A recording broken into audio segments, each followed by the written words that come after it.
led the team, led the league in playoff scoring, and got drafted that year.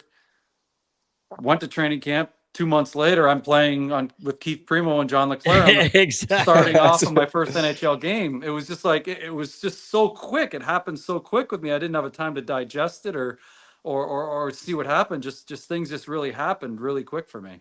Yeah, I was gonna say, you turn around, like you just said, you ended up, I think, with 30 points in the playoff run there with Plymouth, and then like you said, you're drafted.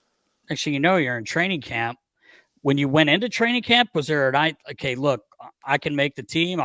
Obviously you're gonna try your best, but did you think you were going to make the team? You end up playing 63 games that year, 12 goals, 13 assists for a 19-year-old kid. Pretty fucking impressive. Yeah. I mean, did I expect to make the big bad Philadelphia Flyers at 6 foot, 165, 70 pounds? No, no, I did not. Actually, I just came in and wanted to, show my stuff. And, I was a confident kid. I was confident in myself. Did I expect to make the team? Absolutely not. That's just silly. And they were expecting me back in junior as well. Peter DeBoer would be like, "Hey, when are you coming back? Yeah, Like, what's he going wasn't happy. on?" And I was like, "I don't know. I'm just playing, and that's that." And as I said, it just happened really quickly for me, and the players that I was able to be around in my first couple of years in Philadelphia was amazing when I look back at it, and just they plopped me right next to Keith Jones and Rick Tocchet, and the banter coming from my both sides of the ear I can imagine. it was unbelievable. I was like, I just kept my mouth shut and just listened and laughed to everyone from Chris Therien to Dan McGillis to Mark Recchi to Kevin Stevens, these guys that were right around me, right? I just enjoyed my time there and learned a lot. Yeah, I mean, we were talking about this again before, and like you said, Recchi, Talk. I mean, Gags was young. Yeah, Rico, Eric Desjardins, one of my favorite guys. JR, your next year, Jeremy Roenick's there. Luke Richardson, I don't know if I said him, but Luke was all there, those guys you missed. Primo, Preems. I mean, like for a kid, like you said, you come into camp, probably you're going to do your best, but probably thinking you're not going to make it. When was it like, wow, this is that moment? I'm in NHL sitting beside Rick Tocchet when, game one starts that year. Is it when you're just like, wow, what's going on? I think just that, I mean, I still remember putting the Flyers jersey on my first preseason game, and it was almost full. It was the first Union Center at the time. Yeah. It was full, and I was just, I'd never played in front of that many people, and I was like, this is just a preseason game. It was wild, but then that first, that first put the jersey on for that first game in the NHL was just amazing for me. And as I said, things happened really fast for me, so I wasn't able to have my time to decompress everything that had just occurred. But all I knew is I wanted to stay.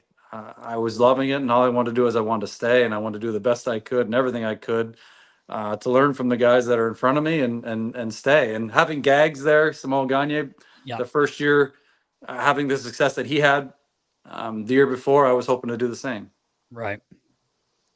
And you had Ken Hitchcock there first year. No. I had Craig Ramsey my first year. Oh, yeah, Craig Ramsey, and then he got fired, and then Bill Barber came in, and then Ken Hitchcock. So I had three in my first 5 years. Did Hitch ever say, "Willie, will you play the right way"? I have a lot of Hitch stories. I mean, a lot of Hitch stories. Riles was worried you got into the blueberry bagels, and I said I don't think Willie did. So we'll leave it at that. I didn't, but one of the main things he was hard on me, and that's totally fine. Pete DeBoer was really hard on me in junior as well. Like I'm totally fine with that.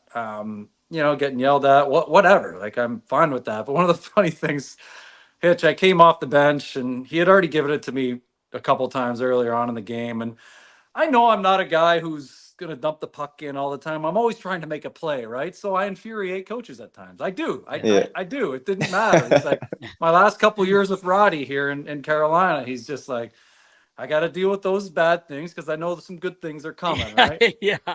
Hopefully they became few and far between the later I got, but I came off the bench, or I came off the ice, went to the bench, sat down, and it wasn't a good shift. And Hitch just looked at me and goes, Willie, go sit over there.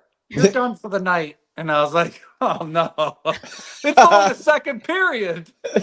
So I went and sat at the end of the bench, and I was done for the night. But I had some good stories for sure. Yeah.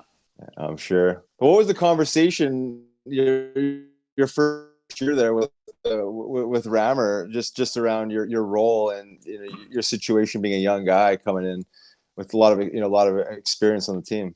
Yeah, I mean, getting that opportunity from Craig Ramsey, from Rammer, I mean, I don't get that opportunity if he's not the head coach. I truly believe that. I know, Bobby Clark and Paul Holmgren, they liked me as a player, but, I think they were thinking, maybe a year down the road or maybe 2 years. But, Ramsey was like, I want to give this kid a shot. And he sure gave me a shot. As I said, starting my first NHL game with Primo and Leclerc. I mean, that's a shot if you ever wanted one. Yeah.